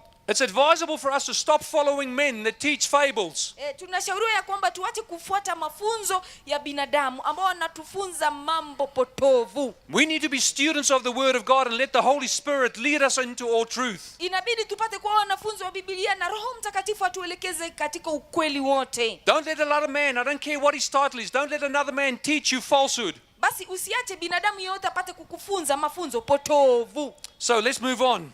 Basi tutaendelea. So far the Bible has told us that there will be a lot of loud sounds and much visual effects when Jesus comes. Basi Biblia imeshatamkia kwamba patakuwa na sauti na parapanda na vile vile kutakuwa na kutazama Yesu anaporudi. Everyone's attention will be captured by this massive event. Basi kila mtu ni mwenye kutazama kwa sababu haya yatakuwa matukio makubwa. So how will the second coming of the Lord affect our planet? Basi kurudi kwake Mungu kutadhuru vipi sayari yetu? Well, to get the answer for that, we go to the book of Revelation, Revelation chapter 16. Basi ili tupate jibu kwa hayo, kitabu ni cha Ufunuo wa Yohana, sura ni ya 16. Revelation chapter 16, and we'll read verse 18. Ni Ufunuo wa Yohana sura ni ya 16, fungu ni la 18. And the Bible says, and there were noises and thunderings and lightnings. Biblia inanena pakawa na umeme na sauti na radi. There was a great earthquake. Na palikuwa na tetemeko la nchi kubwa. Such a mighty and great earthquake as has not occurred since men were on the earth. Ambalo tangu wanadamu kwako juu ya nchi hapajakuwa namna ile. This earthquake will be felt globally. Basi ili tetemeko litakuwa la nchi nzima. It is so big that it tells us that every island fled away. There were tsunamis. Basi kila mtu ni mwenye kuponyoka, patakuwa na vitu kama tsunami. And the mountains were flattened. The mountains disappeared. Na milima pia itakuwa tambarare, milima haitakuwepo tena. Everybody is going to feel this earthquake. Kila mtu ni mwenye kuhisi hili tetemeko. This will not be a secret event. Hiki hakitakuwa tukio la siri. Many people will die, but God's people will be preserved. Watu wengi watapoteza maisha, lakini watu wa Mungu watahifadhiwa. So what will happen to the living wicked when Jesus returns? Basi waovu walio hai, nini kitakachowatendekea Yesu anaporudi? 2 Thessalonians chapter 2, and we'll read from verse 8. Wa Thesalonike ya pili, sura ni ya pili, fungu ni la 8. 2 Thessalonians chapter 2 and verse 8, and we read, Wa Thesalonike ya pili, sura ni ya pili, fungu ni la 8, na tutasoma. and then the lawless one will be revealed, Basi hapo ndipo atakapofunuliwa yule asi, whom the Lord will consume with the breath of his mouth, ambaye Bwana atamuua kwa pumzi ya kinywa chake, and destroy with the brightness of his coming. na kumwangamiza kwa ufunuo wa kuwapo kwake. God's glory is amazing. Basi utukufu wa Mungu ni wa ajabu. The glory of the Lord when he comes will be absolutely amazing. Basi utukufu wa Mungu anapofanya kuja, hakika utakuwa wa ajabu. The Bible tells us in Hebrews that God is a consuming fire. Biblia inatunenea katika kitabu cha Waibrania kwamba Mungu ni moto ulao. Sin cannot live in the presence of God. It gets burnt up. Dhambi haiwezi kukolea katika uwepo wa Mungu, maana inakulwa. So there will be fire and it will consume all the wicked. Basi patakuwa na moto ambao utakula waovu wote. Now some may now answer, but why doesn't God take everyone to heaven? Basi pana mwenye kuuliza kwamba mbona Mungu asichukue kila mtu mbinguni jameni? Well, the answer is God will take everyone to heaven who will be happy there. Basi ni kwamba Mungu atachukua kila mwenye atakuwa na raha pale mbinguni. God will take everyone to heaven who trusts him. Kila mtu mwenye kumwamini Mungu, hakika Mungu atampeleka atampeleka mbinguni, and are obedient to him. na wote ambao ni wanamtii Mungu, Mungu atawapeleka mbinguni. Why would God take people to heaven that may risk another war in heaven? Basi mbona Mungu apeleke wengine mbinguni ambao pia wataleta vita upya? God will not allow any selfish, rebellious people back into heaven. Mungu si mwenye kuruhusu watu wenye ubinafsi na watu waasi pale mbinguni tena. Since Lucifer started a war in heaven and then finally got kicked out, Basi Lucifer ni mwenye kuanza vita pale mbinguni na ni mwenye kufukuzwa pale. peace has reigned for more than 6,000 years in heaven. Basi pamekuwa na amani zaidi ya miaka 6,000 pale mbinguni. And Nahum chapter 1 verse 9 tells us that affliction or sin will not rise a second time. Na humu kitabu cha Nahumu moja inasema kwamba hapata kuwa na magonjwa wala hapata kuwa na malumbano pale mbinguni. So if we don't enjoy time with God here on earth, Basi kama sisi hatufurahi muda pamoja na Mungu hapa ulimwenguni, we won't certainly not enjoy time with God in heaven because there's no nightclubs there. hakika hata tukienda mbinguni hatutafurahi, maana hamna sehemu za burudani pale mbinguni. God respects our choice. Basi Mungu anaheshimu uamuzi wetu. And the same mercy that keeps some people out from heaven, Na ile rehema ambayo itatenga watu kutoka kufika mbinguni, that same mercy allows others into heaven. ndiyo rehema ambayo itakayofanya wengine wafike mbinguni. So what happens with those who have died trusting in Christ? Basi nini kitatendekea wale ambao wameshakufa lakini wakimwamini Kristo? Well, we already read in 1 Thessalonians chapter 4 verse 6 Tulishasoma katika Wathesalonike ya kwanza 4 fungu lake ni la 6, that a dead in Christ rise first. ya kwamba waliokufa katika Kristo watafufuliwa wa kwanza. So what happens to those who have not died but have remained? Lakini nini kitakachotukia ambao hawajakufa lakini wamesalia? Well, let's go to 1 Corinthians chapter 15. Basi kitabu ni ya Wakorintho ya kwanza 1 Corinthians chapter 15 and verse 51. basi sura ni ya 15 fungu ni la 51. We want to answer the question, what happens to those of us who remain alive when Jesus comes? Basi swali ambalo tunafanya kujibu ni kwamba nini kitatendeka kwa wale ambao watabaki hai Yesu anaporudi. And we read in verse 51, behold, I tell you a mystery. Basi tunasoma fungu la 51, angalieni na waambieni ninyi siri. We shall not all sleep. Hatutalala sote. We'd already discovered that sleep means death. Basi tulishagundua kwamba kulala ina maana kuwa kufa. But those who are alive will all be changed Lakini sote tutabadilika. in a moment, Kwa dakika moja. in the twinkling of an eye, Kufumba na kufumbua. at the last trump. Wakati wa parapanda ya mwisho. So here the trump of God is mentioned again. It's going to be loud. Basi hapa parapanda imeshatamkwa tena, maana itakuwa ni kuu. For the trumpet will sound, Maana parapanda italia and the dead will be raised incorruptible, na wafu wafufuliwe wasiwe na uharibifu. and we who are alive shall be changed. Nasi tutabadilika. For this corruptible Maana must put on incorruption, sharti huu wa uharibikao uvae kutoharibika, and this mortal na huu wa kufa must put on immortality. uvae kutokufa. Again, the Bible reminds us that we do not have mortality. We don't have an immortal soul. Basi Biblia inatuambia kwamba hatuna mioyo ambayo ni yenye kuishi milele. But let's go back to 1 Thessalonians chapter 4. Basi hebu turudi katika Wathesalonike ya kwanza fungu ni la 4. 1 Thessalonians chapter 4 and verse 17. Basi Wathesalonike ya kwanza fungu la 4 sura ni ya 4 fungu ni la 17. Now remember in Matthew 24 we already read that some will be taken and some will be left. Kumbuka tulishasoma Mathayo 24 ya kwamba wengine watatwaliwa na wengine wataachwa. The taken ones have been destroyed by the coming of the Lord. Waliochukuliwa ni wale wameangamizwa na kuja kwake Bwana. And the ones that are left are the ones that are looking forward to the Lord's return. Waliosalia ni wale ambao wanatazamia kurudi kwake Bwana. In verse 17 here we see similar language. Basi hapa katika fungu la 17 tunaona lugha sawia. Then we who are alive and what's that word? Basi kisha sisi tulio hai Remain. tuliosalia, The ones that are left. waliosalia, Then we who are alive and remain sisi tulio hai tuliosalia shall be caught up together with them, that is the resurrected dead, tutanyakuliwa pamoja nao wale waliokufa na kufufuliwa. caught up together with him in the clouds, Tutanyakuliwa pamoja nao katika mawingu to meet the Lord in the air. ili tumlaki Bwana hewani, And thus we shall always be with the Lord. na hivyo tutakuwa pamoja na Bwana milele. Now notice Basi tazama hiki, that Jesus does not meet the people here on earth. Yesu hakutani pamoja na watu hapa katika ulimwengu. The Bible clearly says we will meet the Lord in the air. Biblia inasema wazi kwamba tutakutana na Bwana pale hewani. Because Jesus is very clear in Matthew 24, false Christ will arrive. Basi Yesu asema wazi katika Mathayo 24 ya kwamba wakristo wa uongo ni wenye kuchipuka. These false Christs will walk around and say that they are the second coming of the Lord Jesus Christ. Kristo wa uongo watachipuka na kusema kwamba wao ndio kurudi kwa Yesu mara yake ni ya pili. And they will deceive people while they're meeting them here on earth. Watadanganya watu wengi kadri wanapokutana pamoja nao katika ulimwengu. But the Bible is very clear, we will meet the Lord in the air, not here on earth.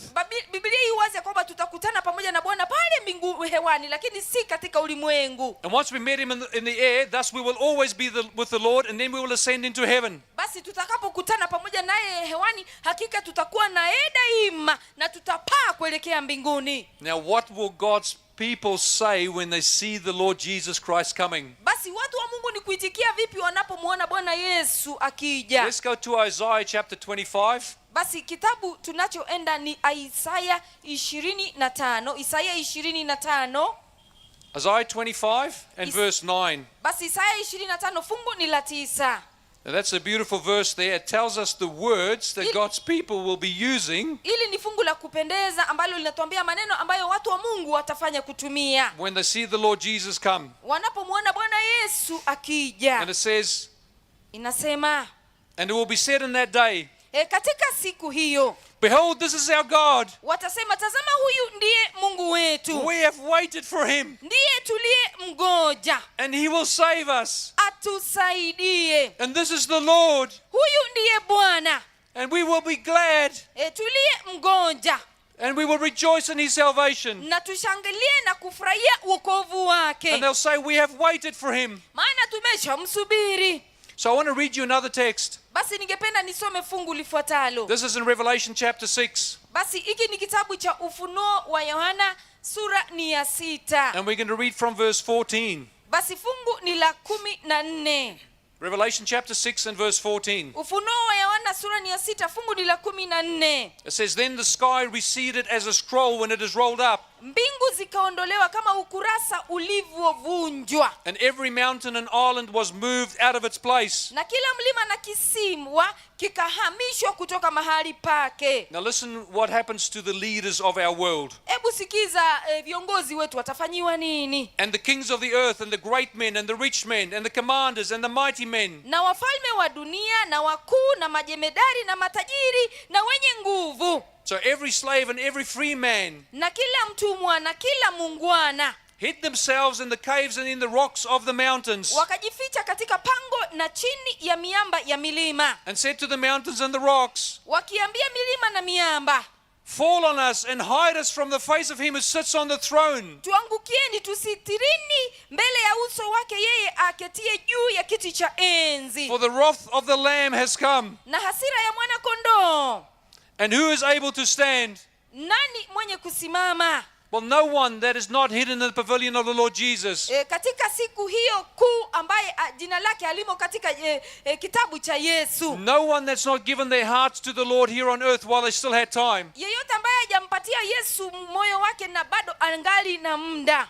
So when Jesus comes, there'll only be two groups. Basi Yesu atakapokuja makundi ni mawili. There will be the lost and there will be the saved. Watakaopotea na watakaokombolewa. Would you choose this day Basi utachagua siku ya leo to be amongst the saved, uwe kati ya wale walio shahiri, to accept the great sacrifice of the Lord Jesus Christ on behalf of you on the cross? uweze kukubali kafara ya Bwana Yesu Kristo kwa ajili yako pale msalabani? The blood of the Lord Jesus Christ pleads with you today. Damu ya Yesu inakusihi siku ya leo. When he poured out his soul as an offering for sin, Alipomwaga moyo wake kwa ajili ya katoleo ya dhambi, so that you won't have to taste the second death. ili usipate kupata kile kifo cha pili. Would you choose this day Basi utaamua siku ya leo to give your life to the Lord Jesus Christ, ili utoe maisha yako kwake Yesu so Kristo, that when he comes you will be ready, ili anapokuja apate tayari so umeshajiandaa, that his glory won't be a consuming fire to you, ili utukufu wake usipate kuwa ni moto ulao kwako so you wewe, don't cry out with the others when they see the brightness of his face. ili usipate kulia pamoja na wengine wanapoona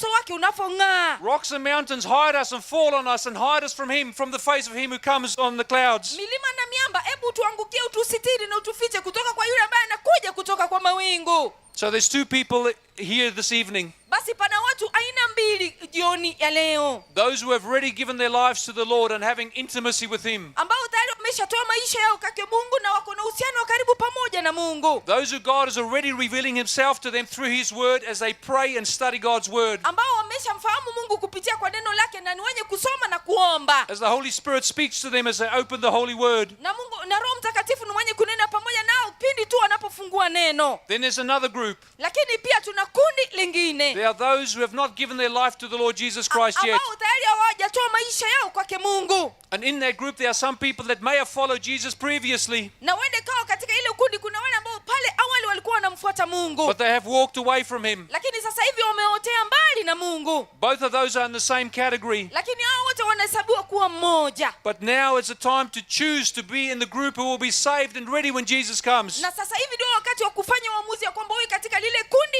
ambalo ni lenye kukombolewa na uwe tayari Yesu anapokuja. Don't be among those that say Lord, Lord in that day. Basi usiwe miongoni wa wale ambao ni wenye kusema Bwana Bwana siku ile. Claim to have done wonderful things in the name of the Lord. Mimi nilifanya mambo mazuri katika jina lake Bwana. To them. Na Bwana Yesu atatangaza kwao. Depart from me. Ondokeni kwangu mimi. I never knew you. Mimi si wafahamu. You who practice lawlessness. Nyinyi wenye kutenda maovu. You who break the commandments of God. Nyinyi wenye kuvunja amri zake Mungu. You who steal, lie and cheat. Nyinyi wenye kudanganya, kuiba na kufanya mambo mabaya. You who break the Sabbath of the Lord every week. Nyinyi wenye kuvunja sabato yake Mungu juma baada ya nyingine. Repent, for the kingdom of heaven is at hand. Hebu tubu, maana ufalme wa Mungu karibu. Jesus Christ is coming soon. Yesu yuaje hivi karibuni. Get ready, get ready, get ready. Jiandae, jiandae, jiandae. Jesus is calling for you today to make a stand for him. Yesu anakuita siku ya leo upate kusimama kwa ajili yake. We're not playing games. Sisi hapa tufanyi mzaha. This is serious. This is about your eternal destiny. Haya ni mambo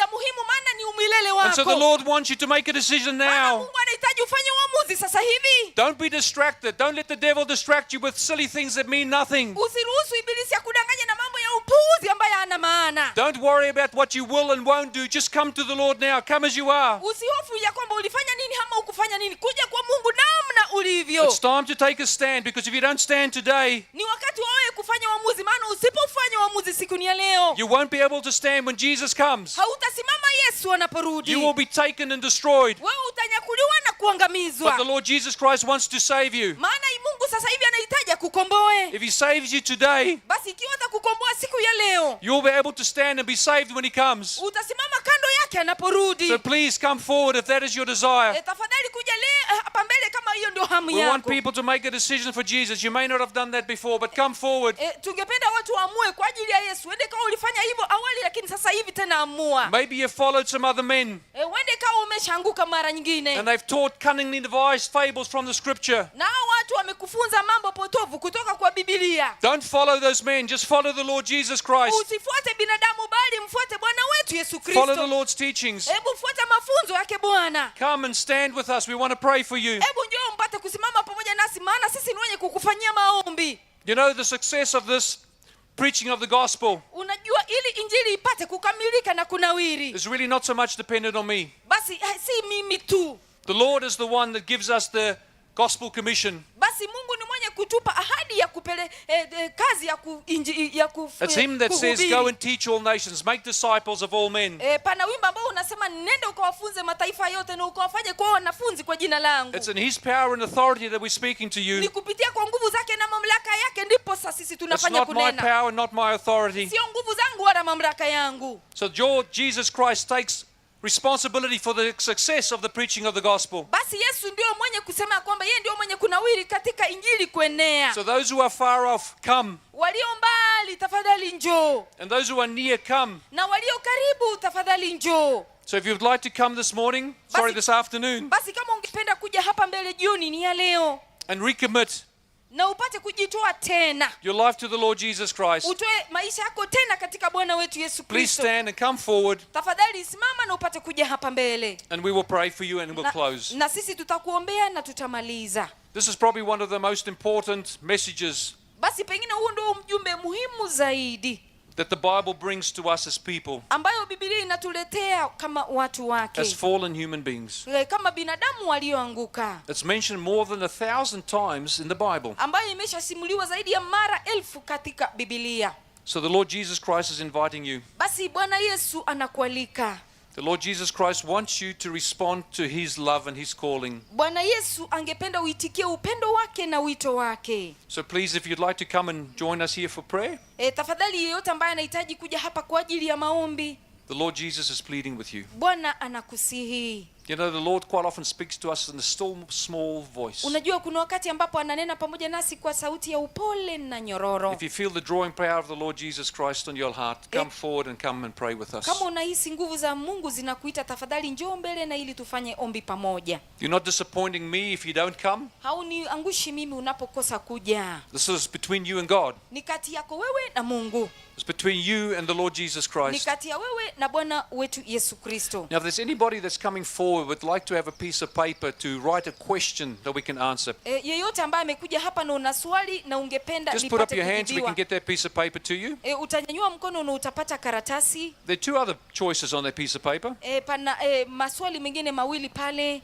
One is, Ya kwanza ni hii: I've been baptized before, but I've walked away from the Lord. I would like to be rebaptized. mimi nilishabatizwa lakini nikatembea mbali na Mungu, ningependa tena nibatizwe The upya. first one on that piece of paper Ya kwanza katika hiyo karatasi, is, I would like to give my heart to the Lord and be baptized. ningependa nitoe moyo wangu kwake Mungu na nipokee We are ubatizo. working towards a very special day this Saturday. Basi sabato ijayo itakuwa ni sabato ya kipekee. This Sabbath, there's many already that have said that they want to commit their lives to the Lord through baptism. Tayari wengi wameshasema maisha yao wanaitoa kwake Mungu kwa ajili ya ubatizo. And we'd like to spend just a little bit of time with you, the pastors, the elders, or maybe myself, Pengine tutachukua muda pamoja nanyi wachungaji na wazee wa kanisa, hata na pasta, to see if we can prepare you for baptism for this Saturday, for this Sabbath. ili tuone kama tutaweza kukuandaa kwa ajili ya ubatizo ambao utakuwa siku ya Sabato. So handing out those little pieces of paper Kwa hivyo unapopatiwa karatasi, will allow you to be part of that number. basi tungependa uwe katika ile idadi.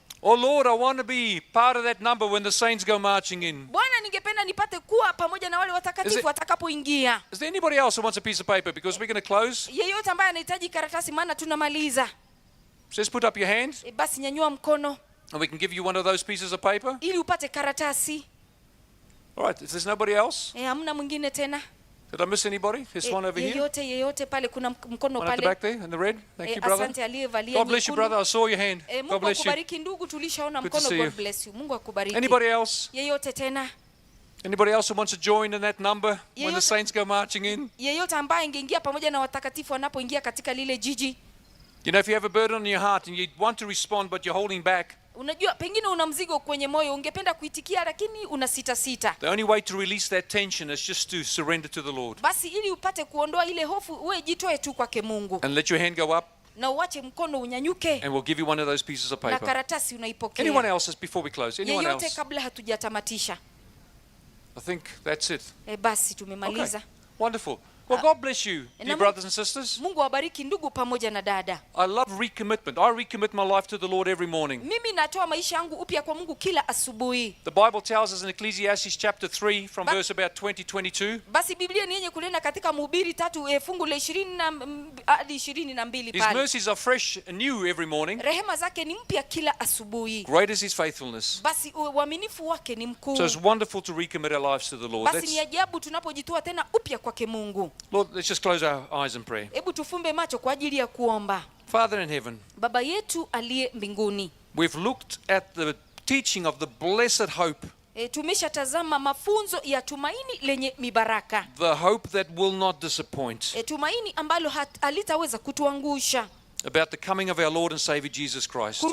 kuhusu kurudi kwake Yesu ambaye ni mkombozi wetu. But when the saints go marching in, Father, Watakatifu wanapoingia Baba, oh, we all want to be in that number. jamani, tungependa tuwe katika ile idadi. So, Father, just continue to work in our lives. Baba, hebu endelea kufanya kazi katika maisha If yetu. there are any stubborn hearts here, hearts of stone, Basi kama kuna mioyo migumu hapa, mioyo ya mawe, please take those hearts of stone and replace them with a soft heart of flesh that can respond to you. you. Tafadhali ondoa hiyo mioyo ya mawe na upatie mioyo minyororo ambayo ni ya nyama ili ifanye kukuitikia wewe. Open our hearts by your goodness. Hebu fungua mioyo yetu kupitia kwa wema wako. You are a God of justice, but you're also a God of love. Wewe ni Mungu mwenye haki, lakini zaidi ni Mungu wa upendo. That's your love that found a way so that we may escape the judgment. Ni upendo wako ambao ulitupa njia ya kuponyoka hukumu. And specifically the condemnation to those who do not receive you as Lord and Savior. Hasa hukumu kwa waliokataa kukupokea wewe kama Bwana na mkombozi. Father, we just pray for a special blessing on your people here. Baba, sasa hivi tunaomba mibaraka ya kipekee kwa ajili ya watu wako. Thank you for the time we've had together. Asante kwa muda ambao tumeshashiriki kwayo. Thank you for speaking to us through your holy word. Asante kwa kunena pamoja nasi kupitia kwa neno lako takatifu. Dismiss us with your blessing, we pray. Hebu tufurushe na mibaraka yako And we tumeomba. pray a special blessing on those who have just made a decision for you.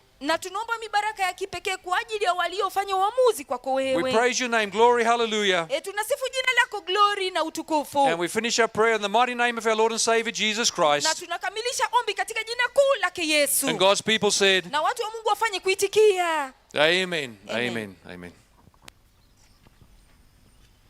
Thank you, Pastor.